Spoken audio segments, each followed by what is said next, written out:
Good morning, everyone. Hope you're having a fantastic start to your week. We got an exciting week here at Foundation. As always, we're headed to Music City Open tomorrow at like 5 a.m. We catch a flight out to Charlotte and then from Charlotte to Nashville. So if you're going to be at Music City Open, we'll see you there. Should be an absolute blast. It looks like it's going to be a little wet, a little rainy, but hey, that's still going to be a good time. So hopefully you're in the area. We'll get to see you down there. If not, be sure to tune in on DGN. This should be a good time. We have a lot of fun stuff we're dropping down there. Want to talk through, speaking of drops, as we wait for some people to roll in here, wanted to walk through what's releasing this week. Looks like we have some End of a Tour series. I believe that actually drops tomorrow. The Trash Panda Canyon just dropped on Monday. Looks like we might be getting some more of the Confetti Zones, which are exciting. The Confetti Get Freakies.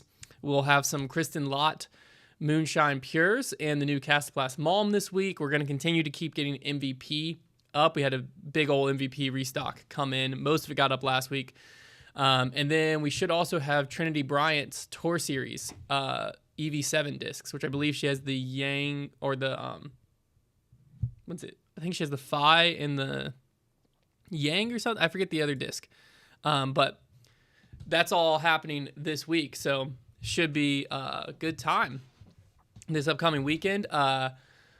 Wanted to hop on here and cover last weekend. Obviously, we had the two things happen that I was explaining. One of them was surprise number four, and the other one was the Golf Channel launch.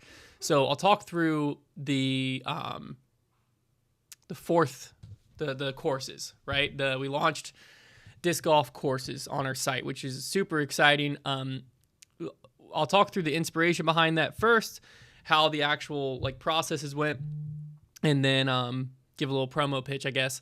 But so Foundation, our claim has always been we provide everything you need to help you build your game. Foundation Disc Golf, right? And the one thing that we haven't done in a long time is the tutorial type content. And so we've had success with it on our channel in the past. We brought in Robbie C. He's had a lot of success. That's what his channel is focused a lot towards the newer players. But as our channel's evolved and we've found our niche, the tutorial content isn't what is expected from us. It isn't what is received well as far as compared to normal fun videos on our channel. So when it comes to the YouTube type content, when we drop tutorial type content, it doesn't do as well. So it doesn't have as much of a reach. But there's still the demand there because our content and what we do, especially on our main channel, is focused a lot towards newer players. A wide array of players enjoy it. Don't get me wrong. I'm not saying if you like our content on YouTube that you're a newer player by any means. But there's a lot of newer players that get into disc golf, go onto YouTube, search disc golf. Obviously, if that's your process, you're going to find us in a lot of ways. And then they find us, they get all excited about it. And as of 2 weeks ago, as of months ago, there was nothing of if we were your gateway, if we were the one that got you into the sport, we were doing nothing to help you get better at disc golf, other than if you came through us and found Robbie. So we knew just doing content on YouTube wasn't the greatest option. We have plans to hopefully take the Foundation Labs channel and provide some tips and tricks and stuff like that on that channel, kind of our second channel. But that was when the whole idea of putting courses out that are affordable for people and geared towards not necessarily newer players, but stuff that we're very confident we could teach, because obviously you've watched us play. I can't go out there and teach you how to be the greatest putter in the world. I can't go out there and teach you how to throw over 450 feet. I can't teach you how to be 1,000 rated. All that stuff that I've either barely done and I can't teach it, or I've never done. But what we can teach you is disc selection, when to make, how to fill out your bag, what discs you actually need, what discs you don't need, how to break 300 feet. We have Brody teaching the putting lesson. We have Robbie C, who's very good at upshots, teaching the upshot lesson. Backhand basics, you're just starting out. I think we'll have a scrambling course coming up soon. That type stuff, we're that stuff where whether you're newer to the sport or you're improving rapidly, or you've been playing the sport for a while and you want a refresher, the basic fundamental stuff is stuff we knew we could teach. And we felt like we were in a position where our values as a company of trying to grow the sport, trying to be a spot where, you can find everything you need to build your game. We had that big hole. So we launched courses. And the pricing for them, basically every course, if you want to buy it individually, is $15. I believe it's $14.99. Right at the price, just under the price nowadays of like a premium disc. So we like that pricing model. And then the subscription is $10 a month, because what we want to do there is the subscription gets you access to all the courses. So ideally it'll kind of grow with you. This isn't an intentional, like you aren't intended to be subscribed to this forever, but it's like, well, you can pay $10 a month, and hopefully you can start with, if you're a brand new player, you can start with the basics of backhand and disc selection, work through that in month like 1, maybe spill into month 2 a little bit, get really comfortable with that. And then the next steps up of courses are there waiting for you. So for some people it might take 3 months, some people it might take 4 months, some people it might take 6 months, whatever it might be. But at $10 a month is like, you get that all access subscription, and it's exactly what it sounds like. You get access to all of the courses. So if you want to find out all about this, if you want to see these courses, you can go to our website, and there's a tab that says Get Better Here. And under that, you have all the courses, you have the all access subscription, and that's where you can now find the Robbie C lessons. And so to incentivize, I don't know how many of you are in that boat where you want to get better at disc golf, but you want to get better at disc golf, but you're just not quite, finding your rhythm. You're trying to figure stuff out.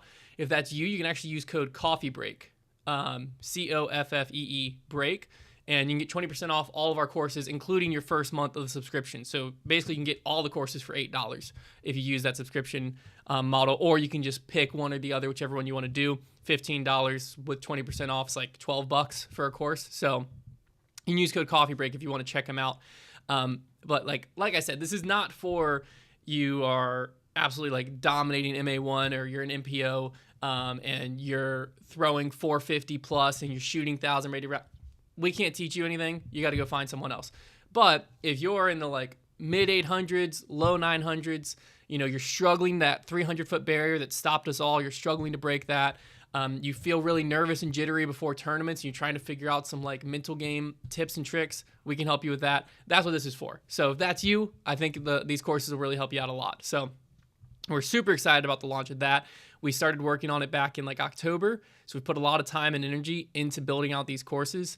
And I think that we've done an awesome job. Our team here has absolutely killed it. So this was like Trevor's brainchild. He really led the way on the development of all these courses and stuff. And I think everyone did an awesome job on the execution. So I'm excited for everyone to get to experience this. And then with the all access subscription, we are planning to drop new stuff occasionally, probably like once a quarter. But again, the subscription is not a plan where you get on it and the intention is be on it forever, because there's going to be so much. That's our Patreon. If you want a bunch of value, a bunch of type of content, you're looking for Patreon. You're not looking for this. This is, you get on the subscription for a set period of time, 3 months, 6 months, whatever, so you can walk through all of the courses and have access to them as you need them. And you don't have to, and ideally you can get through it in like 3-4 months, and you get through all 7 or 6 courses right now for the price of like 3 of them. You know what I mean? Or you can watch all 6 in 1 month, take notes, and pay $10.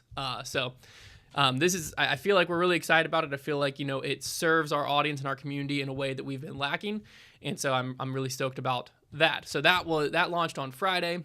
And then on Saturday, we had the first video drop on Foundation Golf. So Foundation Nation is no more, at least for now.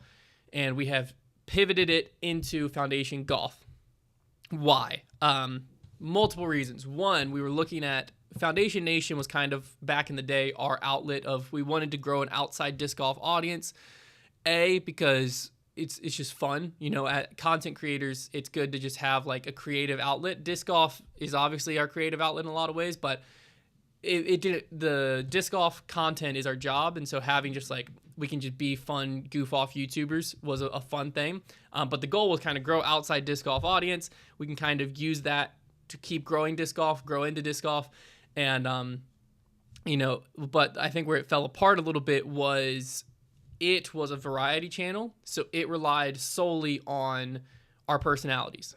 People weren't falling in love with Foundation Nation because they love hide and seek. They were falling in love with Foundation Nation because they loved watching us. So that was kind of what ended up being the death of that channel, was it could only be as big as our main audience got, right? So the Foundation Disc Golf channel always will be like our main audience, and the Foundation Nation could only ever be a subset of that.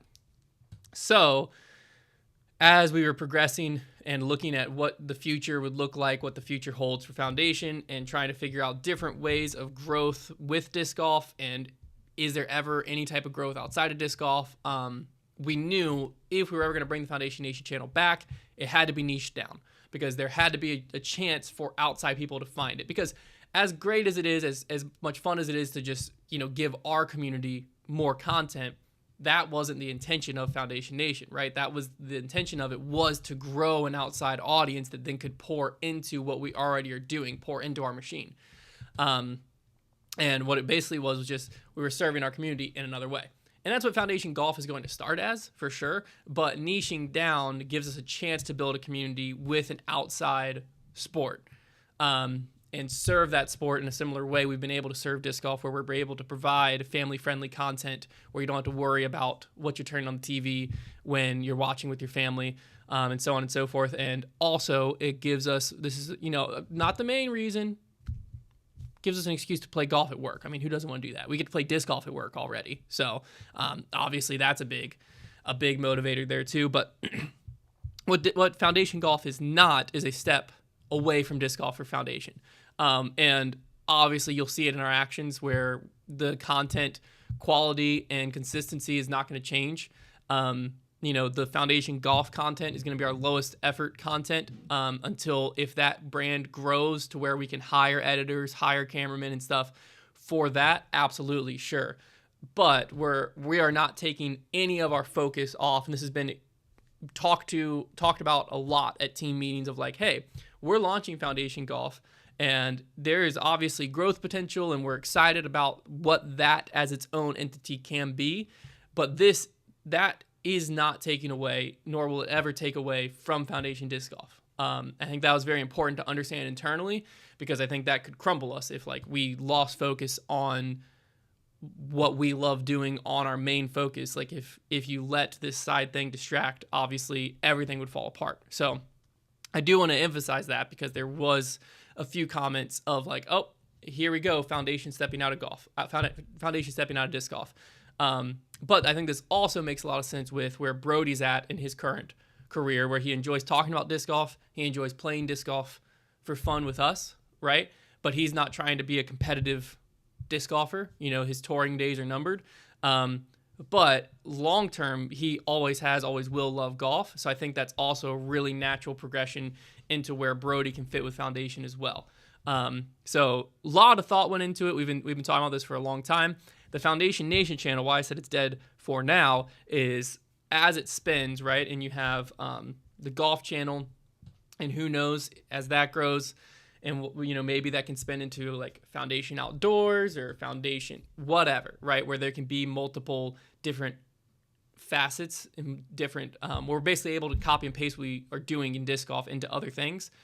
Then there can be this giant outside community where everyone all has it, but the personalities all blend.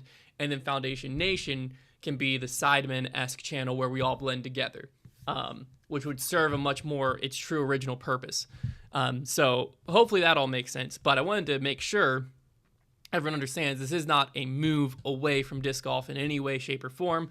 And you'll see that in our action. Like I said, everything, grip block still going up weekly, tour life still happening weekly, debate night, 3 videos a week. Like, we're still cranking out more disc golf content than ever. I actually have some plans to up the disc golf content when it comes to like Foundation Labs and stuff. So you'll see over the next several months, and that'll quiet any whatever you think might be going on. But wanted to at least address that up front, because I knew that would be a little bit, but I mean, at the core root of it, I love golf. Trevor loves golf. It's a good way to play some golf during the week. You know what I mean? So Brody loves golf. So that was kind of the 2 last week's big things. Courses to get better at disc golf, Foundation Golf launch. And I'm very proud of the Foundation Golf launch. Obviously, we had a good base with Foundation Nation channel, but I think it's already grown by a little over 1,000 subscribers, up to 16,000, and the first video is closing in on 19,000 views, which is sweet. It's awesome. Much better reception than I thought. So that's fun. Tanner said, are we planning a certain number of golf videos per month or year or whatever? Yeah, so the current pacing is going to be video every other Saturday, because what that allows us to do is basically go film for golf 1 day a month because we can go film 2 videos in 1 day. We'll also, when we go, like we're going to Nashville tomorrow while we're out of town, typically we like going and doing like escape rooms and that type of stuff at night. So we're just going to make one of those activities mini golf when we're out of town, because then we can film a mini golf video for the golf channel. And again, it's just like we're already out doing something fun. It's going to be a blast. We can film it. Or if we go to Top Golf, that type thing. So, but the pacing will be every other Saturday. So that's the plan, because it's a very manageable both filming and editing schedule. So where there's at least consistency on the channel, but it's not demanding a video every week. So yeah, every other Saturday is when the releases will happen there. So, all right. It's also April 1st. I thought about doing an April Fool's joke, but I decided not to. We actually, as a company, thought about doing an April Fool's joke, and we had it nearly planned out. I'm not going to spoil it in case we decide to do it next year, but we decided last minute, you know what, let's not put time, energy, and effort into this. And so we decided not to. We do have a fun April Fool's video coming out where we prank the warehouse guys. So that'll be fun. But be on your toes today. Be on your toes today. I don't know what disc golf companies are going to try to pull. Hopefully Mint Discs says that yesterday's video was an April Fool's prank and they put hole 18 back in the ground, but we'll see. But what April 1st does mean is we have to decide on my putter for April. So I went ahead and pulled all the data. If you don't know how I do this, basically, I take our worst selling putters of the previous month that have sold at least one, because it can't just be a stock issue. And then I cross-reference to make sure we still have plenty in stock. And then I decide from that list. So the list today is the Paige Pierce Fierce, the Gateway Warlock, the Stokely Discs Ren, the Dynamic Discs Agent, the Challenger SS, the Steady BL, and the Roach. I don't think I can do a poll that long. So I need help deciding which one of these I should go with. But let's see. Let's see actually if I can do a poll this long. Add poll. Add option, add option. Okay, I can only do 4 options on the poll. So we got to narrow it down to at least 4. 1, 2, 3, 4. Okay, I think I can go. I think I can go 1 from each company, because Gateway or Discraft has 3 in here. So if we do 1 Discraft, 1 Gateway, 1 Stokely. Okay, I think we do this. I think that's how we're gonna do it. We're going to go 1 from each company. So I saw Discraft had some Fierce love, so we'll put the Fierce on here as Discrafts. We'll put the Ren from Stokely. We'll put the Agent from Dynamic and the Warlock. And then we'll have y'all vote on this. All right, vote in the poll. We'll let that thing run for a little bit. But there we go. Just started the poll up there. You can decide on that. All right. And while we do that, we'll get into the Q&A section here. Oh, there's Meet the Mic. I don't think so. Sweet. We'll get to the Q&A section here. Got some questions from Instagram. I'll also take questions from the live chat. So we will go with those as well. If I can get my responses pulled up. Okay, here we go.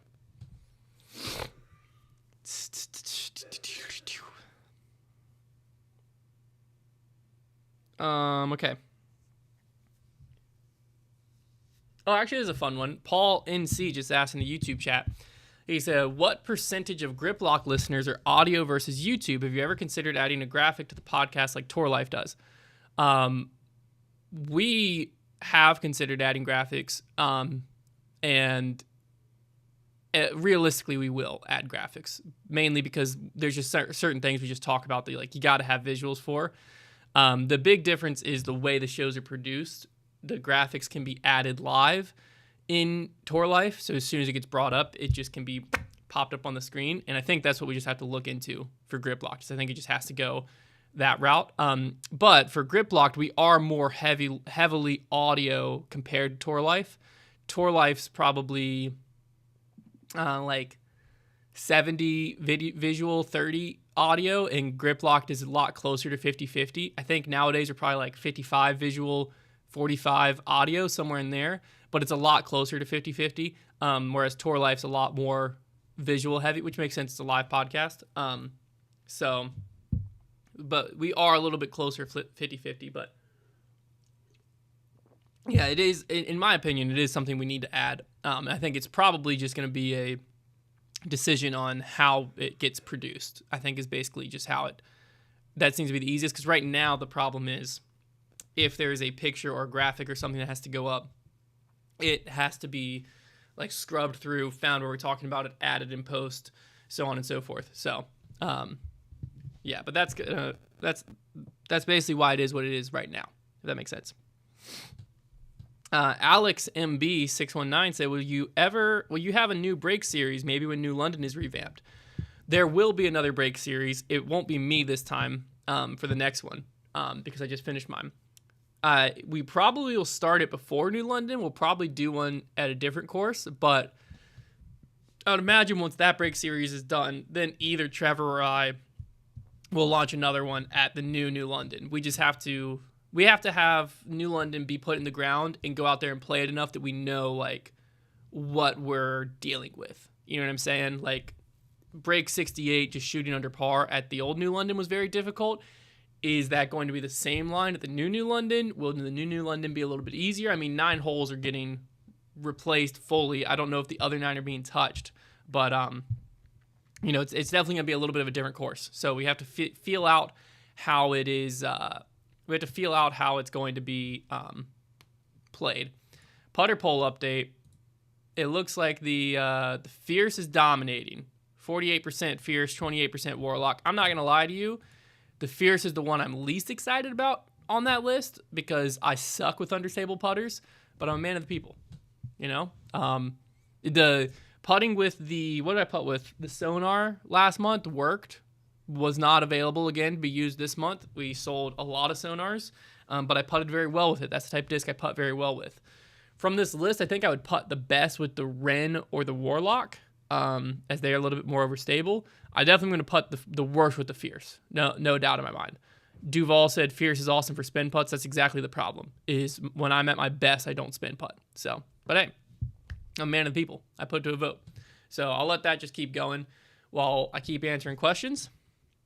Someone did ask what's included. C-Web, what's included in each course? Is it just a single video or a series of videos per course? So each course is broken down into different lessons or sections, but they're all in one video, if that makes sense. Going forward, I think I could definitely see us breaking them out to where you have the different lessons, because I think consumer-wise that would be a little bit easier. Going into it, we didn't fully know the back-end software we were using, all of its capabilities, and so we knew we could get the course to look the exact way we wanted and function the exact way we wanted if we put it all together. And so we did that. Now that I understand and have built out all these courses with our back-end, I know it's capable of doing more. So right now, though, it's one video, but the videos are broken up into sections during it, so you can definitely like stop and come back and watch section A, because a lot of them basically will break down the basics, go into a little more in depth, give you drills or practical tips type of a thing. But each one has multiple different sections within it. That's just how the course structure kind of is. I feel like that makes the most sense to be digestible. Each of them, I think the shortest one's around 30 minutes, if I'm not mistaken. I think the longest is like 50 minutes or so. But I think they're all great. I haven't watched all of them in their entirety. Other people have, and they will back up that they're phenomenal. I've watched most of them in at least their entirety or part of the way through, and it's been good. Jason Bossery says, thought on Duke's chances, chalky bracket, good or bad? I think that Duke is the best team in the country, period, but anyone can lose on any night. So I think that I think Duke has the best chances. I really like what I've seen. We've been able to, whenever other teams are going on a run, we're able to kind of stop their momentum before it gets too dangerous. But all it takes is one of those shots not to hit, or, it is what, we definitely could lose. There's no doubt about it. So I like our chances against Houston. I think that's going to be a really good matchup. And then I'd imagine I'm imagining a Duke Florida championship game, and I think that's going to be a dogfight. But I love our chances. I think this is the best chance we've had in a long time at winning a national title. I think we're the team that deserves it. I think we're the best team I've seen play. But all it takes is one slightly off night and you lose. That's basketball. That's the beauty of it. So I definitely think Duke has the best chances, but we could very easily lose. So Riley Hamill says stock market predictions for 2025. I feel like most likely it'll be a little bit of a down year, just with all the economic pressure and then the uncertainty around the tariffs and Trump's economic plan in general in the short term. Will it pay out in the long term? Who knows? I think it, I can understand the long-term possibility of it. It's just, will it actually work out? I don't know. But my investing strategy in 2025 is the same as my investing strategy every year prior and probably the rest of my life, which is I invest a little bit each month or each quarter into just an index fund of some type. I have several I like. I have some REITs, real estate index. I think they stand for like real estate index trust, but regardless, basically real estate index funds. I have some like total stock market index funds. I have some international ones. I have some that are more one's like a loan focused one where it's not as much following the market, but if you put in every month, then you're going to invest in the down months, you're going to invest on the up months, and it should cost base average net over time to be where you're investing at the true value. It's not as effective and you're not going to get as big of returns as being able to actually, study the market like Warren Buffett has and Charlie Munger, where you know the true value of a company and you buy low and ride high. But I'm not a full-time stock investor. So I feel like the least risky thing for me as someone who doesn't follow companies and know their ins and outs of everything is just index fund, invest consistently, and let it grow. So that's my plan. But I am imagining, I don't think we're going to have the year like we did last year in the stock market, but I definitely think it'll probably be a net either flat or slightly down year. People have been claiming we're on the edge of a recession for years now. And it's hard with the modern media to know how much of that is actually true and how much of it is because they know that's going to invoke fear in people. And when you can invoke fear, your ratings are going to go up because people are like trying to be more informed. So I don't personally think that we're any closer to, I guess technically time-wise, we might be closer to a recession than we were 3 years ago, but like economic stability-wise, I don't think we're in any different position than we were several years ago currently.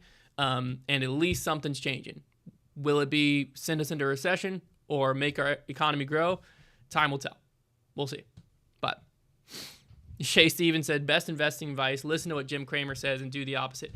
Here's the tough part, and this is just obviously my opinion, is once it's mainstream enough that you're seeing it on Twitter or Jim Cramer or, any financial guru, once it's mainstream enough that they're talking about it, you probably already missed it, is typically how I feel. Like by the time the first second you heard about one of those meme stocks of like GameStop or AMC or something, sure, you might be able to ride it. But typically by the time it's like mainstream enough that I hear about it, everyone's heard about it. And it's like at that point, then it becomes bloated because everyone thinks it's a good idea. And then where like it was below value, it gets up to true value, and then it goes way above. And then if you're buying in here, you're going to lose money. That's just how it is. So, yeah. Ooh, Will Hudson says, best free app for someone to start running/training. What did you use? When I first got into it, I used the Nike Run Club, I believe is what it was called. And I think they just had like a couch to 5K plan type thing. What I liked about it was you had a like coach in your ear that was telling you kind of how it was supposed to feel, if that makes sense. And I think that was very helpful. But there's so many. You can just Google running plan. Basically what you're going to want to do if you're first starting, I think having a plan's good. It depends on your personality type. having a plan's good just for motivation, because then you have something on the calendar you're supposed to do. But if you're not someone who wants a plan and you're just self-motivated, then just go out and get a watch or a heart rate monitor where you can monitor your heart rate throughout the run, and just try to keep it in that lower effort. So basically take 180 minus your age, and that should be your peak heart rate during your easy runs when first starting out. Then from there, you'll get that feel, and you can learn when to push, when to pull back, yada, yada, yada. You'll build your aerobic base. You'll get faster, all that fun stuff. But yeah, I think Nike Run Club, I believe, is free. I think the BPN training app was free. I used that for my first marathon. I don't know how much they have for like newer runners, but that was great too. I definitely would download Strava just because it gives a community aspect to running, which is a blast. You can actually join the Foundation Run Club on there and see how many miles a bunch of other people are doing, which is fun too. So, yeah. Okay, we have a few podcast questions. Joshua Knott says, is Debate Night doing good? It's the only Foundation show I don't make time to watch. And Weston Hoffman said, can I do a quick rundown of the current podcasts that involve anyone from the Foundation family? What goes into decision to start/stop them? Is Debate Night doing good? Yeah, Debate Night is doing very well, in my opinion. It's definitely a different show, so it's not your typical, like, it's not everyone's cup of tea. But I think it averages between, I don't know, like 6,000 to 12,000 listens a week. We don't do a great job of getting it on audio, but it's such a visual heavy show that audio side is just the last thing on our mind a lot of time. But I understand it's how, there's like 2,000, 3,000 people that want to consume it that way. So we're losing some there. It could be closer to a 10,000 listen a week average.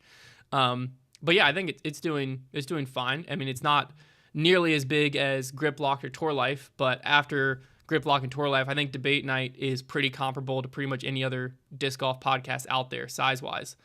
There's been some that have been started and, are bigger because you have personalities carrying them. But yeah, I think that it's doing good. And then can I do a quick rundown on all of the podcasts? It's easiest for me to remember them based on days of the week. So Monday, we have Grip Locked. Tuesday, Tour Life. Wednesday, we have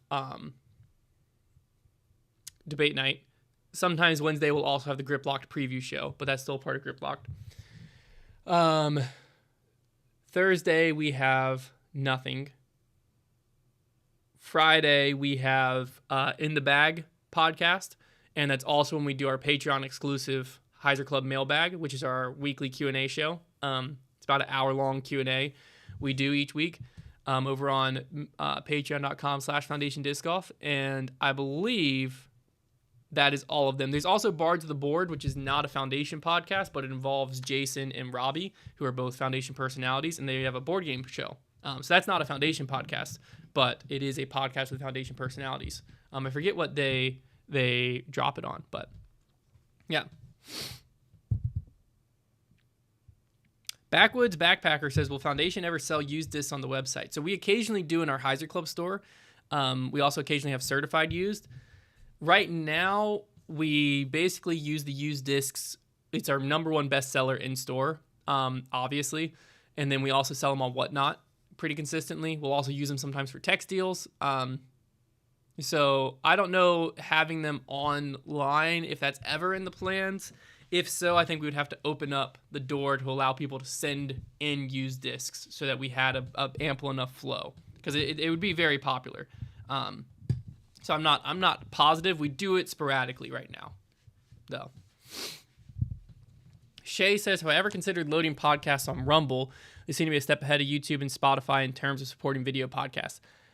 I'm gonna be straight with you. I don't really know anything about Rumble. I know Barstool, does actually, I don't know if they still do, but they did a bunch of stuff on Rumble, and I saw them. They got a bunch of flack on every other social media platform. So I don't know what Rumble strikes a certain chord with people for some reason. I don't know anything about it or why. That's my only experience with it, is I've seen Barstool must have had a deal with them and was promoting it, and then people were coming after him in the comments. And I've also never really heard of people using Rumble. But obviously, I'm not against any new social platform. I'll always be open-minded to it, and it wouldn't be hard for us to do that. I just don't really know. I'd have to look more into the pros and cons of it. of you know, because we still would drive traffic to YouTube because that's where we're most comfortable. So like, are we talking we're uploading it to Rumble for 10 disc golfers to listen to? Because that's just a waste of effort. But well, we'd have to see.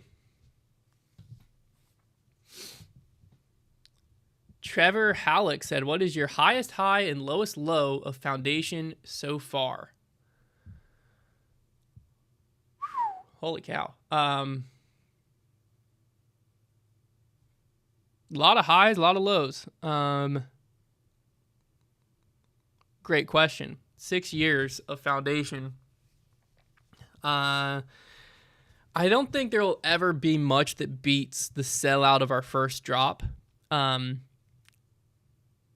Which was the I don't know, because it produced so much anxiety because I had never seen such demand for, this was the Crystal Raptors. We had 500 of them back in the day, and it's the drop that, in my opinion, kind of saved Foundation in a lot of ways because it's a long story, but it was a big deal when that sold out, and I think that, because what was weird about it was we didn't know the demand. We pushed it heavy. Paul pushed it. Adam Hammes was a part of pushing it. Like, pros were excited about it because the Crystal Raptor just like flew almost like a modern day Captain's Raptor, and no one had really seen that out of the Raptor. And so we had like the claw marks on it. They said the McBee stamp, and it was sick. So, we sold out of them, and but the demand on it was so high that we sold out of them very quick. And then we started, like, I was handling customer service at the time, and we were just getting email after email after email because we didn't have drop limits. We didn't like this. It was very new to the drop era in disc golf, so we didn't know what we were in for. And so we didn't have protected carts, still don't. But we didn't have protected carts. We didn't have drop limits. We dropped them like a minute late. And I mean, the complaints were, because there was like over 1,000 people, I believe, on the site at the time for 500 discs that dropped, and then people were buying multiple. So like 700 plus people probably came to the site and didn't get the disc, which in 2019 for us, that was the most we had ever seen on the site at once. And that was the most emails I ever got in a span of like quit right away. Lowest low for Foundation. I mean, there were some weird times as far as like the transition from we were carrying all brands to carrying just Discraft back to all brands. There was like some weird stress that, behind that. I don't know.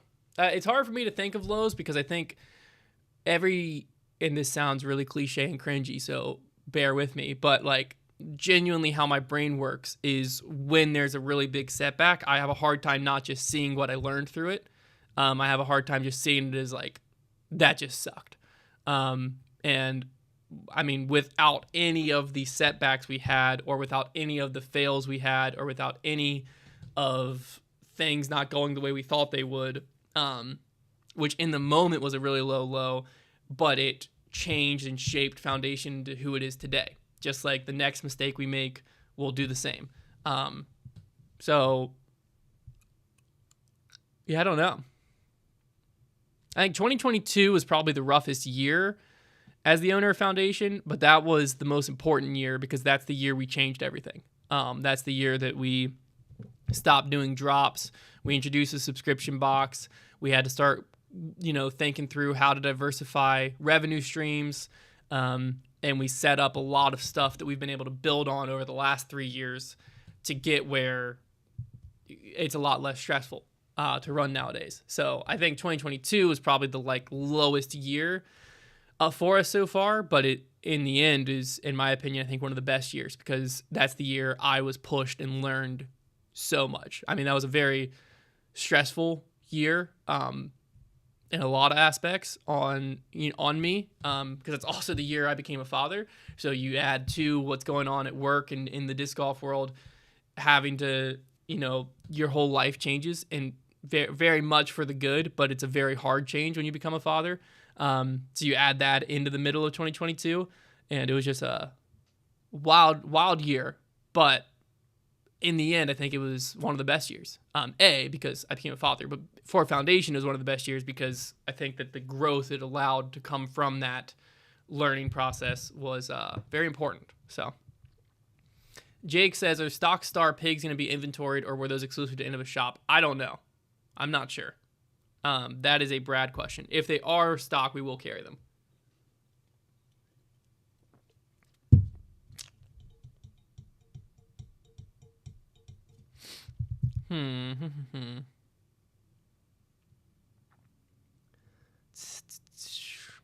Fanatic Frolfer said, how do you deal with fatigue or lack of motivation in your job? I think community has always been my biggest answer here, because as much as I am a self-motivated person and a self-driven person, but I am more driven a lot of times by not letting people down, which is probably not the best thing. But I think, in my role, because like I've had YouTube channels in the past, and by in the past I mean like I was a kid, like way in the past, and it would be like it was easy to get discouraged because like if the video wasn't doing as good as I wanted, or some days you just don't feel like creating content. It was just me, myself, and I. So if I didn't feel like editing, I just wasn't going to edit. If I didn't feel like shooting, I just wasn't going to shoot, right? Whereas when Foundation started, I immediately, like, it was Zach and I. So I was accountable to someone else, where I had to I had to have the video edited because it wasn't just my thing anymore.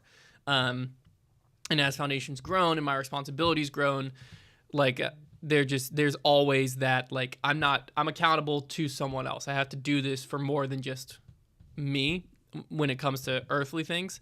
And, I think so I don't have many days where I'm really burnt out or really don't feel like doing it. Mainly, I think for my personality type, where I feel that the most is a lot of times in like running or working out, where I just really don't feel like doing it. But I found the most important thing is to just force yourself to. And the second I start doing whatever that task was I didn't want to do, the burnout and everything just kind of goes away. That's just how I deal with it personally. I don't think that I'm not going to claim that's the healthiest or best or that's going to work for everyone, but that just has always worked for me.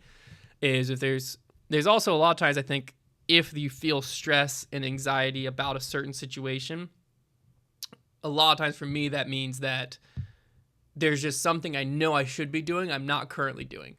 And when I think of it that way, I think through like, well, why am I stressed about X, Y, or Z? And I'm like, oh, it's just because this task seems really overwhelming. So I just take that task head on, and then I discover it wasn't nearly as big of a task, or it was just as big as I thought, but I'm glad I got it done. Then the stress goes away. So that's how I kind of deal with it, but I'm not going to claim to be an expert in that area by any means. So. Oh, Shay said, still bummed the 2020 Worlds Companion stream can't be seen again. We have it. It's so all of the videos got privated when we got hacked, and we republished all of our, like, because you had to manually republish everything. We republished all of our like actual content just because monetization, we needed it, and we just never published the lives. So I just need to publish it again. But yeah, we have it as far as I know. So. Joshua Knott said, how is your spiritual/church life doing? Is it hard to balance all those with content creation? But it's doing great recently. I think it's been, the Lord took my wife and I through a big growth period several years back. And, I think whenever that happens, you kind of just get a new appreciation for a lot of things. And so recently, it's been good. It's been more questions of how the Lord wants to use me as a leader of my business, of my family, how he wants me to use my gifts and abilities at our church, so on and so forth. Is it hard to balance with all the content creation? No, to be honest with you. I think the content creation, when you have a team, is nowhere near as overwhelming or demanding. We basically work a pretty regular schedule. Some weeks it's way more demanding than others for me, but that's more geared around just what's going on outside of content creation. Content creation is like very set, structured. This is what it is. It's more like the outside stuff at work that gets more chaotic and sometimes has to come home with me. But yeah, I don't. I've never really found it that hard to balance with content creation. I'm not gonna say that I have like I'm perfect, read every day, and spend as much time in the Word as I want to. But I also think sometimes it's a balance of what I'm called to do as a father, as a husband, beyond just because sometimes when I'm at home, it's a decision of being present with my son or meeting the needs of my wife when it comes to like she's had a long day and wants to vent, right? And it's almost like I think that as the husband and as the leader of the household, it would be wrong and mismanagement of me to say, I'm sorry you had a bad day, but I got to read right now. Hush up. Obviously, I would never say that, but you know what I'm saying? And like sit down and read.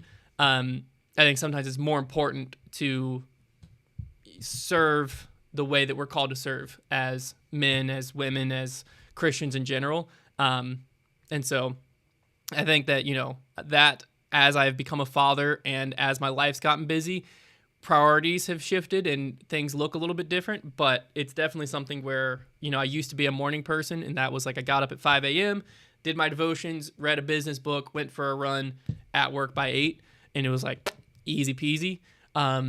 Now my son gets up at like 1 or 2 a.m., wants to get into bed with mom and dad. We're like, hey, while we have one kid and we can let him get in the bed with us, we should, because there's going to be a day where we can't. So if that's what he wants to do as a 2.5-year-old, screw it. We're going to let him.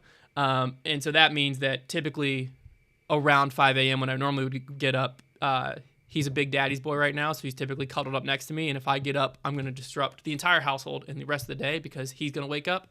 So I have now become a nighttime reader because we put him down between 8 to 8:30, and we're guaranteed 4 hours of he's asleep. And so that's when my wife and I talk, because if you're a toddler parent, you know that whenever I come home and try to talk to my wife, my son decides that it's fun to just try to match however loud I'm talking with yells and singing Wheels on the Bus.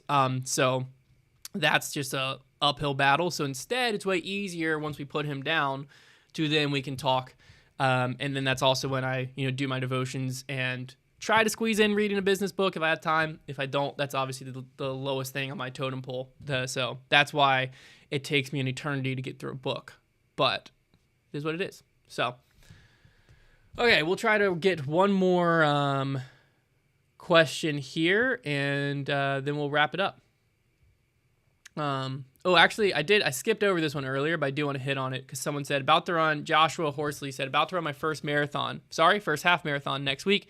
Any tips, encouragement for race day? I'm also running a half marathon next week, so wouldn't it be funny if we're running the same one? Tips.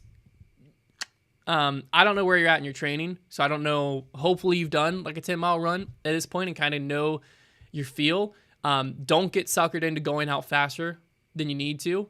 Bank energy early, and then basically how I see it is the first 10 miles you run smart and you slowly progress your pace, and the last 5K you race.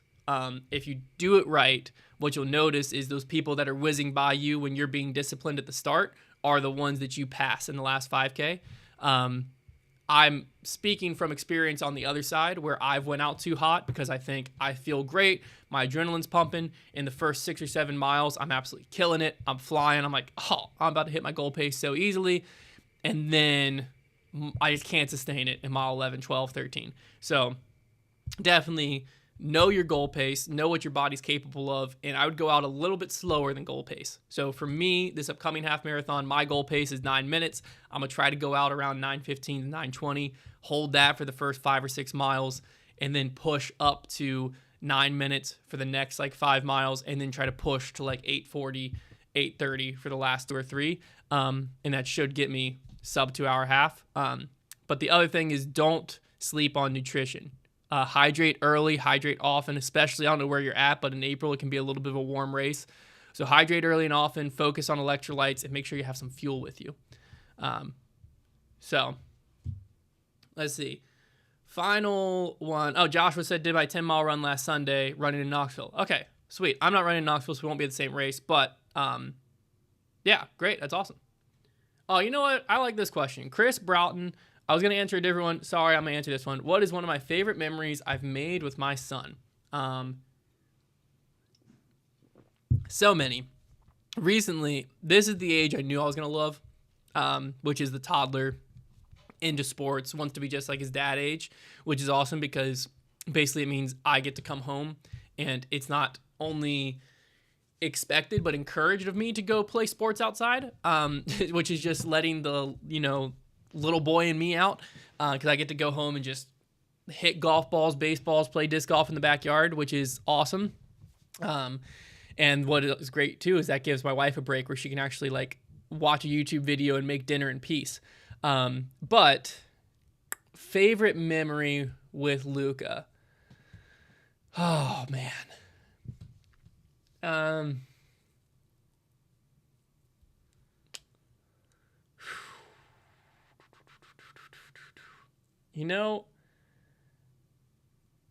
It's hard to narrow down to just one.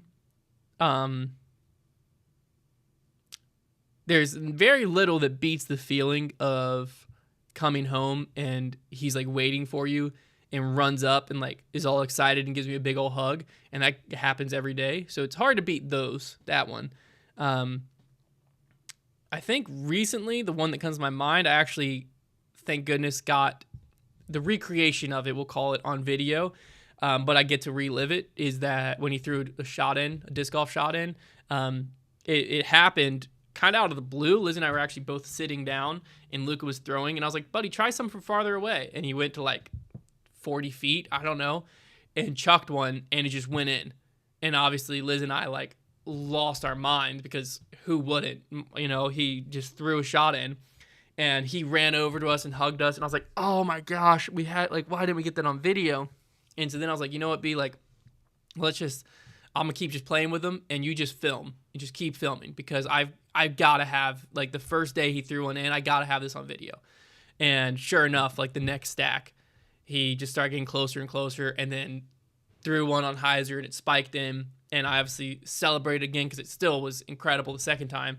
And that's the one I posted on my Instagram, where he runs over to me and is like, Daddy, I made it.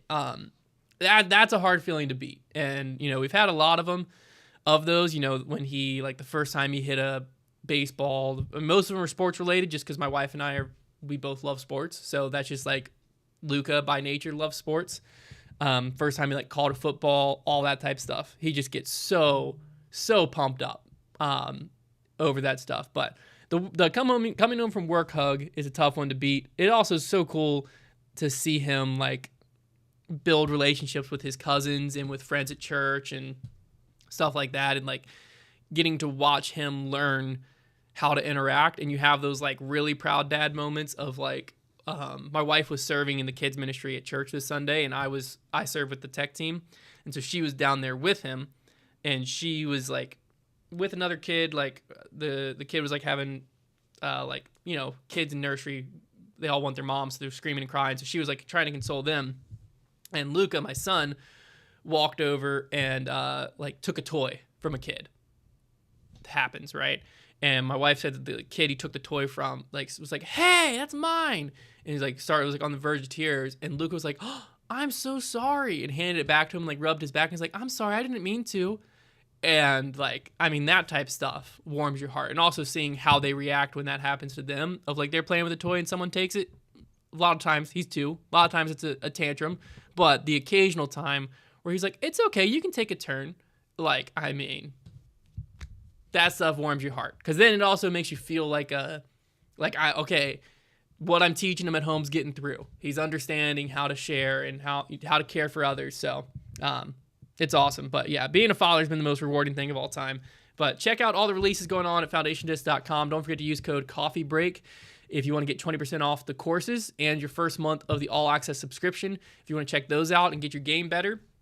And if you're going to be if you're anywhere near Nashville, get your tickets to the Music City Open.